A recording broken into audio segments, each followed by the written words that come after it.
Hi, it's Tim Hagan from Progress Coaching, and welcome to another episode for the Coaching Conversations podcast. Now, we are on Stitcher, we are on iTunes, and multiple different channels. Please check us out. Now, one of the things that you'll get out of our podcast episodes is a lot of content, a lot of strategy. It's not fluff, it's not concept, yet we really want you to engage with the content and let us know your feedback. If you have any questions, feel free to reach out to us. If there's topics you'd love to have us address, we would love to share them with you. Let us know your impact and let us know your feedback. You know, when people hear the word feedback, typically the mind goes to the word or the words constructive feedback.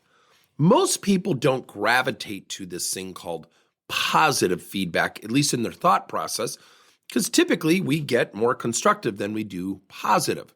How do I know this? Do you know in 32 years when I asked the question, if an employee is called into the office by the boss, what's the employee's first typical response? Everybody says, uh-oh, I must be in trouble. Do you know in 32 years, no one has ever said, my promotion's here? It's always good stuff. So I'm going to introduce you to something called controlled feedback.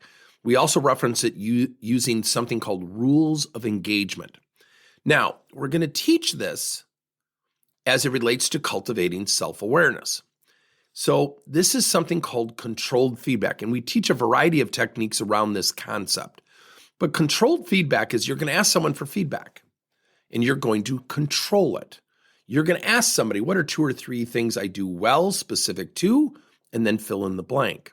And what's the one area where I have an opportunity to improve or raise my game? Notice we do not use the words constructive feedback. Why?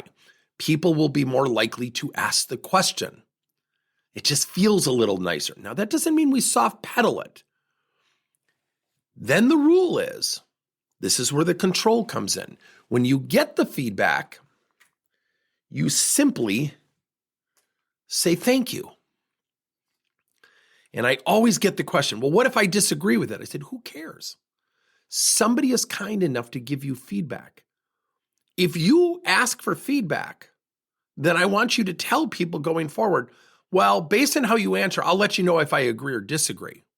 But if you're going to dismiss it and come up with reasons to invalidate the feedback, you will never understand the perception you give other people. And whether you like it or not, the perception that people have of you matters. It might be misguided. It might be misunderstood. It might be miscalculated. I get it. But then you just can't hide behind, well, that's their issue. Well, no, some of those people who might have that issue might be the very people who can help you in your career. And a lot of times we're misunderstood, not because people are bad people. So when you use controlled feedback, and the reason I stress that so vigorously is that when you have controlled feedback, you got to remember one thing. Most of us, when we hear feedback, there's an emotional reaction. It is not one of calmness, especially when it's constructive. Now, when we hear 3 or 4 good things about ourselves, we feel good. There's still an emotional reaction.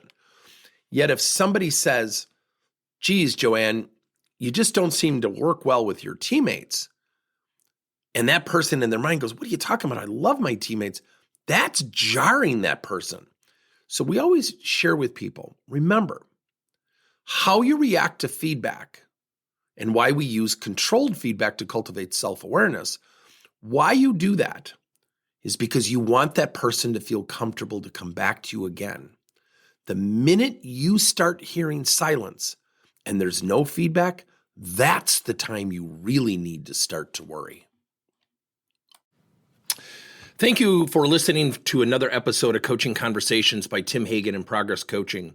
Now, our company is always coming out with new and innovative solutions to help leaders coach their employees. And recently, we just created a new service called Coach to You, where leaders can pick and choose topics and assign 7 to 21-day programs for employees to learn and, more importantly, apply actions and then reflect and share what they're going to do going forward as a result of the learning. It's called Coach to You. We're literally bringing coaching to your employees. If you're intrigued, we'll have a link in each one of our episodes where you can get more information. And again, thank you so much for listening to another episode.